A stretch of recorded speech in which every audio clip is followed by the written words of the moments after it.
back to Sew What, our conversational sewing show with me, Stuart from the Woolpatch, and of course, as always, with Carol Elaine, master tailor and couturier. Hey, Carol. Oh, hello, Stuart. What a day. You must be exhausted. Right, viewers out there, Carol is working towards, this is London Fashion Week or Paris Fashion Week? Tell us more. It's coming up. Fashion Week is next week. And then after that, it's Paris Fashion Week. And then I think it goes to Italy. I think it started in New York. It's not really my world. My world is mostly bespoke. But as everybody knows, I got involved with consulting for a collection. Yeah. I do this now and then. This one has gone to the wire. They usually do go to the wire. And my role in this is to sort out the development phase. So it's taking the designs from the designer, making the patterns, and then putting the prototypes together. So we would start with a calico, you know, a muslin or a calico or a lesser fabric. And then we would, and then learn as many lessons as we can about shape and proportion and make. And then we would do another prototype with the real fabric. And this is what I'm doing now. So I've got this, a lot of houses use this cloth, Stuart. It's from Laurent Garrigue. Hope everyone can read that. Yeah. And they supply a lot of the fashion houses all over the world with crepes and silks and all sorts of jazzy fabrics like this one, which is, it's got, I don't know if people can see this, but it's got this silver thread in it. Does that, if I put it against that? Oh yes, I can see it now. Yeah, look at that. It's really, so that's where it gets its shimmer. And then there's also a very curly red thread with it. So you've got those two threads that you're working with. So this is definitely one for a ballpoint needle in your machine, but also in the overlocker as well. Oh, okay. Because if the needle hits one of these silvery threads, and it will pull and it will just cause a run, you know, like horizontal run, really not nice. So that's the dress behind that we've been following for the last 3 That's sessions. right. As Fizz like to call it, it's the Bond dress. That's a good one. This offering in the collection was a lot of our garments in this fall winter season are really intricate. There's a lot of tucks and there's a lot of pleating and draping and all this, and that's tricky for the factory to do. And anything that takes more steps or is a bit harder to work out technically wise, then it costs more. Yeah, so of course. You try to put in the mix. You try to put in a garment which is easier to put together, more straightforward, not too many moving parts. This one has a bodice and a skirt, and that's it. And there's a pleat. There's it's a vent, so that this. Oh yeah, we talked about that. Lays up the back. So it's really nice, and it's got some interlining in it, so it hangs really well. The dolman sleeve it's designed to just have a very small French seam allowance in it. Beautiful. Not a lot of bulk, not a lot of drape, a bit of blouson in the front, then disappears on the side. It's got some side pockets, so it's got a more casual tone to it. And then that lovely dolman neckline. Beautiful. Which is crisp, and it's just lovely. And so it just moves beautifully, you know. Doesn't it? There's just not a lot. You can dress this up, you can dress it down. And the one thing that we're concerned about when you show it in front of a buyer is this thing, it's called hanger appeal. You want it to look good even on a hanger. So right. When the lady takes it off, or the gent takes it off and takes it off and looks at it. So one thing I can show you is just like how the seams are finished. So there's no raw edges. No. I mean, both of these seams are just turned in. It's all flush. There's a very pretty, I know it's hard to see, but you know, it's good to show these things even if they're not. That's a mitered corner and a half. Can you see that? Okay, I can see it. I can spot them. Beautiful. That's a mitered corner, a really lovely corner, and it's got some interlining in it, so Oh, it well hangs really done, nice. you. Yeah, this is all finished off. There's no raw Yeah. edges. There's no overlocking showing. And what about And that lovely the back, the entry at the back that we talked about last session? yes, so there's that, and I put a thread loop on it. I've not done the button yet, so but that's going to be, you know, the final Yeah. final thing before, and it will be done. But I need to find a very tiny button to cover. So once that's done, the thread loop is on. It's just and the facing is all in. Everything Yeah. exactly how I want it. And Oh, well done, you and your team. oh, well, thank you. So that's, you know, that's a nice straightforward garment to give to the factory. There's not too many questions. Oh, the other thing is that you can see it's sheer. Yeah. So Just we've well, got, not too bad though. But it's not too bad, but and some people will want to wear it like this. yeah. Some people will have maybe some lovely an under bodice or Yeah.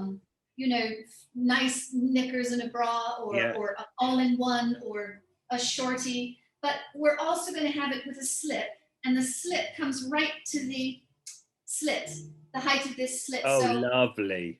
all of that and up will be Yeah. lined in if they want. So that's another thing about it. The slip is easy to produce. The dress is easy to produce, and there's a lot of possibilities in wearing this. You know, for Oh, casual or for dressy. So it's nice to have a mix of garments that the factory is going to be happy with. You know, because yeah. as I said before, the harder it is to produce something, the higher the cost, you know, in making it. And then you have to take into consideration the cost of the fabric, the cost of the trimmings, the packaging. Yeah. You know, and all this has to go on next. But right now we're at the final stage that we can show something to the buyer that hopefully they'll then invest in, and then we will conclude the R&D with the factory. Is that how it works then? So is the buyer at Fashion Week watching it, Yes, and then they go, "Oh yes, I'll have 1,500 of those." Hopefully, please. Oh, see now I kind of like watching the fashion houses runways. So like Dolce & Gabbana, Dior, Chanel, Armani. I'm a big fan of Armani, and I love watching their runways. And you can see all the people at the side chatting with someone. And I think, is that what they're doing? They're going, "Oh yes, we'll have 12 of those." And I think that nod and the wink and a smile is everything. It just elevates the whole thing. And if people see that, yeah, she likes it. Boom, that's what, and everything starts to spin. Yeah. And the enthusiasm grows then. But and it's so exciting because you were saying it was that young lady that was in. She popped in to say hello. What was her name again? Her name's Laura. And she's the designer. She's the designer. This is her vision. Yeah. And we met a year ago in lockdown. Not much was happening. Nobody was going anywhere. And we just thought, why not? It does sound mad. Why not? Start a new venture. But I think it says something about this mighty machine of the fashion industry that we, no matter what is going on with the economy or our lives or whatever, it's a way of connecting to the present. And it's not about having something new for the sake of it. I think we just want to be ongoing, you know, and fashion and color and new ideas and new technology and new technology that leads to more comfort and better performance. It's all part of it. It's easy to latch onto. I think so anyway. Have you enjoyed going back into this hubbub world of Fashion Week? Are you thinking of doing it again, or have you already gone, no, that's me, I'm going back to just my bespoke?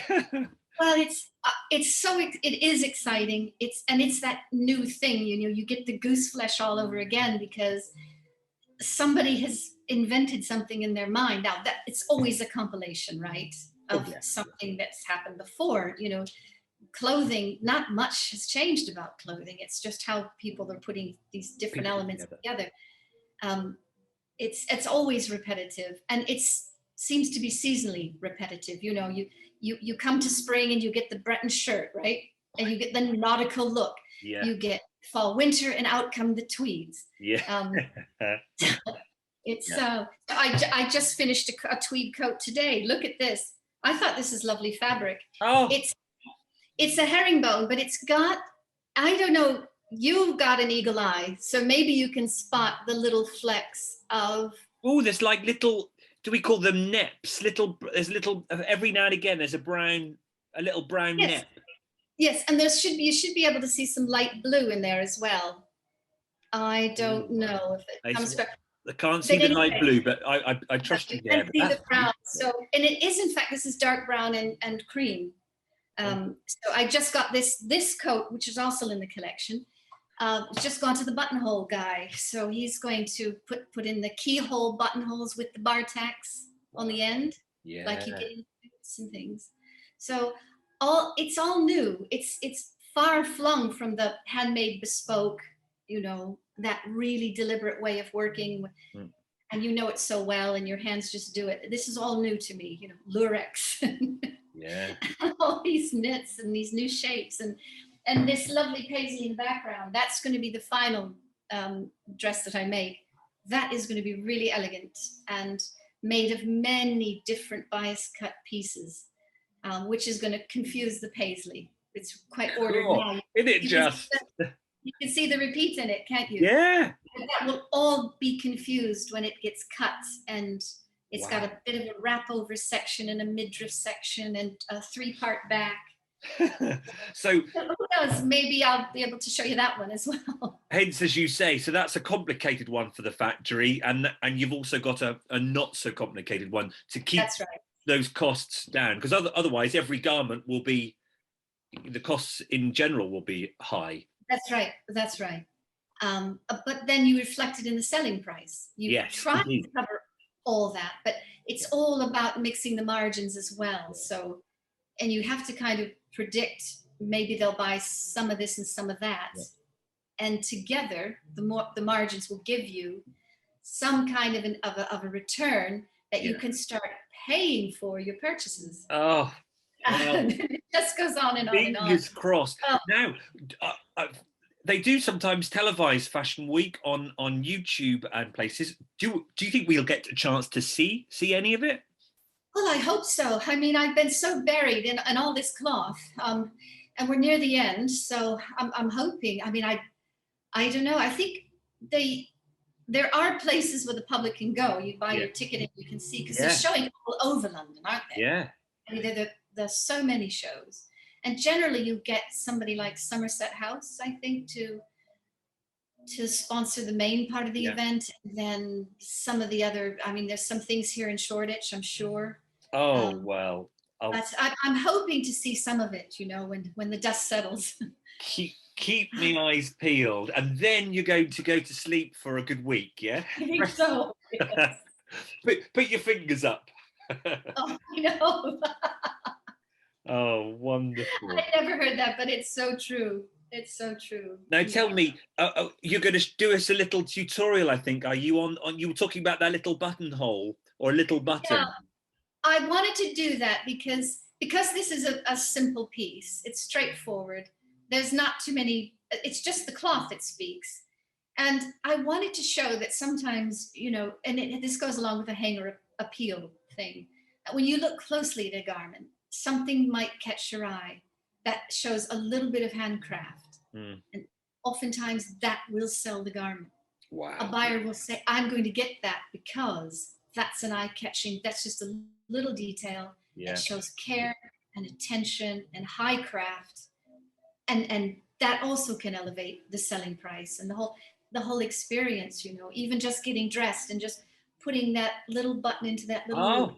It's, you know, so I'm going to show you. I filmed this myself, so hopefully it comes across okay. We appreciate all the time. And our viewers are so accepting of that because they know it's literally us and you doing it. So we appreciate anything. So well done filming it and trying to probably sew at the same time. Well, let's take a look at this little little video from Carol then about the button. So I'm going to finish this neckline off with a covered button and a thread loop. I've got some double waxed thread here with a knot in the bottom, and I'm just going to show you how to make a simple loop. I'll do this quite quickly. But basically you want to come out of the top of your corner here. Okay, and just take a couple of stitches. I'm going to make a loop that's about a ½ inch tall. There's a bit of lurex thread in here, so if every once in a while that sneaks out, I'm going to have to tame it. Now, I know approximately how big my button is going to be, and I know that that's about how big the loop should be. So I'm going to copy this length of thread about 3 times. And to do that, oh, I've got some hand cream on, so it's okay. So the way to make sure you've got it even is to just put your needle in there and guide all the threads together. Okay, so this is going to be my final stitch.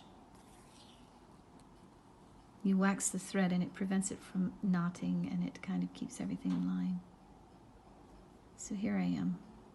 Okay, everything's about even now, you can tell. And now I'm going to just go through the set of buttonhole stitches. So here's my first one. So you pass your needle through your thread loop and then out to the end of the thread. Now you see this dress is made of silver, pink, red. So I've chosen a thread here that I think is going to, I think it's going to merge in everything. So here we go. You see where, let's do a stitch closer to the camera here. So needle goes under your thread loop, and then it goes over the thread that you're working with. Okay, and this just goes on and on and on. Keep everything close together and pull your loop not too tight but not too loose either. Keep all your stitches together. It's kind of like knitting in a way. Stuart will have some comments about that. So Oh, wonderful. Thanks, Carol. Well, you've been clearly busy, so you must be exhausted. So I've been nowhere near as busy, but I have done a little bit more on my gingham shirt. But I'm afraid to say it's all bad news. Stuart, what on earth? Well, I made the most silliest mistake out. But what it did tell me is how easy these mistakes are. They're so easy to do, and I got angry and then ripped it. So I'll explain it to you, because I expect many people out there might be able to feel for me and have been in the same position. So I cut my pattern pieces out beautifully. Yes. So this is a front. Oh, look at the bias pocket. I know, I've done the bias pocket, all wonderful. Well, and I was going wonderfully. Look, I watched your tutorial again to do the corners. My placket, my front placket was beautiful, really good. Very good. But this is the sad news. I took this to the sewing machine with my pocket all perfectly positioned, and I tell you what, Carol, when you do gingham, it's wonderfully easy to line everything up. I had no problems lining my pocket up. That's right. Pattern, because it was all 1/4 inch. It's all That's 1/4 inch. Absolutely, and you get your horizontal and your vertical lines, don't you? But as I was sewing that down to that, somehow the left side had got stuck underneath. So I was actually sewing through, I was sewing my pocket down, and my other side was underneath. Oh, bless. Oh, and I was so upset. I was so upset because I'd done my pocket beautifully, and you can imagine finishing off, pulling it out, and I went to hold it up, and then I was like, what's this? Oh my God, I've sewn it to the other side. How, Carol, how on earth did I get to the sewing machine with the left front underneath the right front under? How did that happen? Because you were used to sewing, you know, it's got layers, you know, there's the front and it's got another layer on top, the pocket. Yeah. And the placket has layers. So you're looking through many layers, and you probably didn't even notice the. No, I didn't even notice. So and then instead of unpicking, you just went like a wild animal in the woods and just went. God, that was exactly like me. I got so angry. I turned into Tarzan. No, not Tarzan. The Hulk. The Hulk. I got, ooh, and I was like, oh. Oh dear. Oh dear. I chucked it across, and I was so angry because I'd spent Tuesday afternoon. I don't have anyone in the shop, so I have the whole table to myself. I had laid it all out. I think I'd even sent you a picture. I was so proud that I know. I'd cut the pattern pieces out. I'd worked out, because the placket is already joined to the front, you're cutting longer because you're going to fold it back. And I'd worked out where the pattern pieces to the left, to the right would meet when the button goes over. So I'd worked hard, and then well, you have enough. I know you have enough fabric, you were saying. Yeah. So. Yeah. There you go. A whole bolt. Okay. But cut yourself another 4-part. I think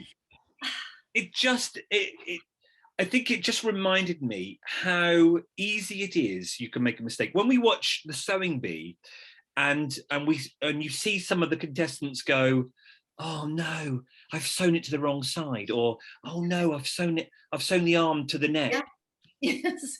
And you as a viewer sometimes go, how on earth did they do that? But it's so I don't like making mistakes, all million of them. And the man who never made a mistake never made anything. Yes. Just think of that. Thank you. Well, it's so easy. I've done it all. You name it, I've botched it up as well. And it's just sometimes, but you have to, it's a game of patience. You'll know now that if you just put the work down and walk away, come back to it and get your unpicker out and just carefully lift it off, take it to the press, shrink it with steam, you'll be fine. Just pick up where you left off. Maybe don't grab half of it in one hand and half of it in the other hand, and then try to fling your arms as far apart as possible. But there we are. So I'm going to leave it a week and go again, because I was so enjoying it, because it was really taxing my brain as well, working out where to cut. And I was starching, I was steaming, I was ironing, I was getting so pleased when I got my buttons done on my placket, and then my pocket, and then I was getting excited. I was jumping ahead. I was getting really excited to do the yoke, and having the diagonal on that, and then what do you call it, the burrito method thing? Yeah, all of that. I was excited for you, and I'll be there soon. Viewers, let us know in the comments if mistakes like that have happened to you. It will. I'm sure they have, because now I know how easy they are to make. But I think it will make me feel a bit better if I read all about your mistakes. Now, actually, talking about that pattern, I did something I wanted to ask you, Carol. Okay. It's a lovely shirt pattern, and as always, you get these pattern pieces, and they've got holes in already, and they get a bit creased. And this is my size. I want to keep making many shirts like this, but I'm a bit faff with all this tissue paper. Is there another way of transferring this to something like more sewing that's not tissue paper? Is there a different concept I can use? Like, do I just draw it onto paper? You can do that. I mean, you can get simple wrapping paper. You can get butcher paper. You can get. I have this near. I can bring this. I knew you'd have something, Carol. I knew you'd have something. Now, not everybody uses this. I use either side, but this is your dot and cross paper. I like it because it's all arranged in inch squares on a grid, and you have a dot, and then a cross, and then a dot, and then a cross. So you can count easily in like 2 inches, 2, 4, 6. You've got your dots running on the bias here, or the 45-degree diagonal, or your crosses. So it's very clever. Yeah. If you don't want to use that, then you could just use the plain side. But it's more robust than your tissue. It is, isn't it? Yeah. Yeah. But if I take my patterns to a factory, then I put it on card. Oh, see, this is Here. oh, So look at so that's really that's what thick. I would like. Yeah. Yeah, and then you can see how then clear the notches are. Oh, absolutely. Yeah, and nothing's going to rip like my tissue paper. No. This is what you do, because they are going to trace around this. So here's the side body of a waistcoat. Yeah. So, and then you put in your grain line, and you say, does this need stay flexing or what? And all your notch points and everything. You know that on your tissue paper, if you cut a notch, and if you cut it and then just pick up the tissue and just move it the wrong way, it will just tear. It'll tear right through that notch. Yeah. So, simple butcher paper, or even wrapping paper. You can get wrapping paper on sale. I like how you've tied them together. That's like, even that in itself is so lovely. This is lovely, isn't it? It's a pattern hook, so everyththing comes out. It's like a big safety pin. Oh, I need to get these. Yeah. Oh yes, because you like the you like the supplies, don't you, Stuart? I do, yeah. But I also just like the idea of that hanging up in the shop, like a butcher's. That's so tailoring. And then this fits. I have some really big S hooks. Yeah. And those fit over a rail. A garment rail, and I can get about 10 of these on one S hook. So tell me, has that got a certain name, or is that just card that you've bought? It's called Manila card. This one is Manila card, I believe. And see, I've got it a little bit mixed up. Normally I would do the pattern, the main pattern in this buff card. Is it called buff? Oh, I'll just call this gold, and then the lining in this, or vice versa. Yeah. Oh, I see. So that the factory knows. Yeah. If they shouldn't be cutting lining out of this color. Yeah. But I don't do a lot of card. I use more or less. I use a different kind of heavy. It's more like butcher paper to do my bespoke patterns. So you got a choice. There's a lot out there. I'm going to go for the card, because that's just, even when you then cut round that or draw, it's just going to, it's not going to wibble, it's not going to crease, is it? No, and the nice thing about card is because I like to use chalk. Yeah. Really sharp chalk, and it comes in all different colors. I think we went through this before. So if you're cutting out a white shirt, or let's say you're cutting out your gingham shirt, which is red and white. Okay, so white might not be the right cloth color. You could use a blue, or you could use a pink, or you could use black. But if you're running the chalk along a card, it just, there's no interference, no pins, nothing. Right? So you don't have to pin it on first, and also if you're cutting one at a time, it's nice. Because you can trace one, cut it, and then take that. If you've got a pattern that you're matching, or a plaid, take that first one you've cut and then put it on top of another piece of cloth, and then line it all up. The other thing is when you put the act of putting pins in tissue shrinks the pattern. Yeah, never thought about that. It bubbles. Yeah, it does. Yeah. I even tried to I put this under the iron. I don't know whether I should have done, but I felt like I needed to flatten it a bit. Yeah. But look, I mean, look at my holes already. Yeah. See? Yeah. I like that pattern. It fitted so well. I want to make many of that, so make it long lasting. So. And get some card, and you can get a roll of it. You can just get 10 meters of it. Yeah. Or you can larger roll. I think it's 70 meters, and it takes up half the room. But just get a smaller one. Oh, you love it. You'll I love can't it. wait. Some good paper shears, because you don't want to use your good shears cutting card to use. No. Now, look what I'm going to show you before we finish. All right. Ta-da! Oh, you're ready. Bunting Jubilee, everybody. Oh. If you want to make some bunting, it came in today, and I thought, oh, I've got to show that to Carol because everyone loves a bit of bunting. So this is how it comes on the 1/2 meter. I see.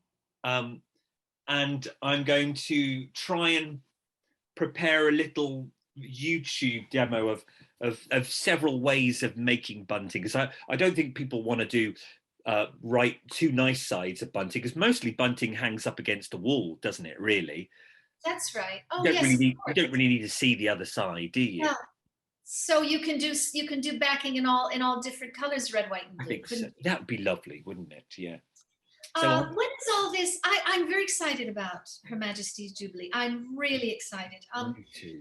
I know we're going to have a street party here, but I've also got a ticket for June the 1st for the opening of the Tower of London.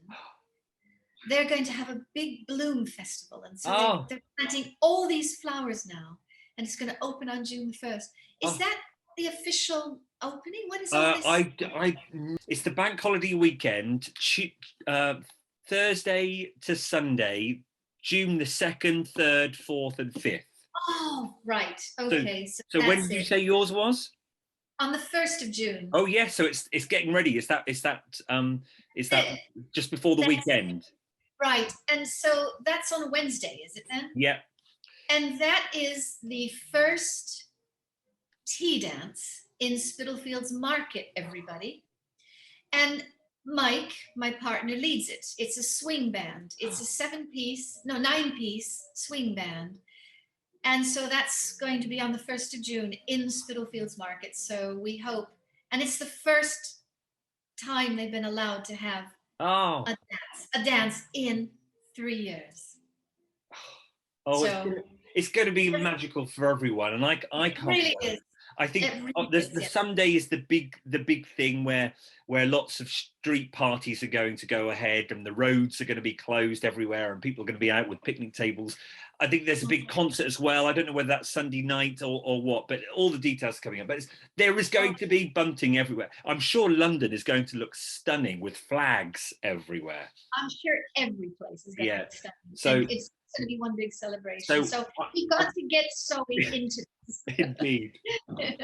Indeed. So I'll be sewing bunting. So I can't wait. Well, it's been wonderful. Thank you for taking the time to talk to us, especially when I bet that water is getting right up to your nose. Well, Sunday night is this little lady has to be done Sunday night. So I'll cut it out tomorrow, and I'm sure it'll be smooth sailing. But it was lovely to take a break, Stuart. And just yes, indeed. Yes, get away from it for half hour. Thank you for talking to us about it. It's always a pleasure. Can't wait to see more and see the pictures and see how it goes, and more importantly, hear how it goes. Perhaps we'll let you off next week, and we'll come back. Well, I'll be back with more stories. Okay. Oh, thanks everyone. Hope you enjoyed it. Let us know in the comments what you're making. Let us know in the comments about your mistakes like mine. It'd be great. As always, I hope you've enjoyed listening. We enjoy talking about sewing to you all. Thanks everyone, and see you soon. We do. Bye-bye now. Bye.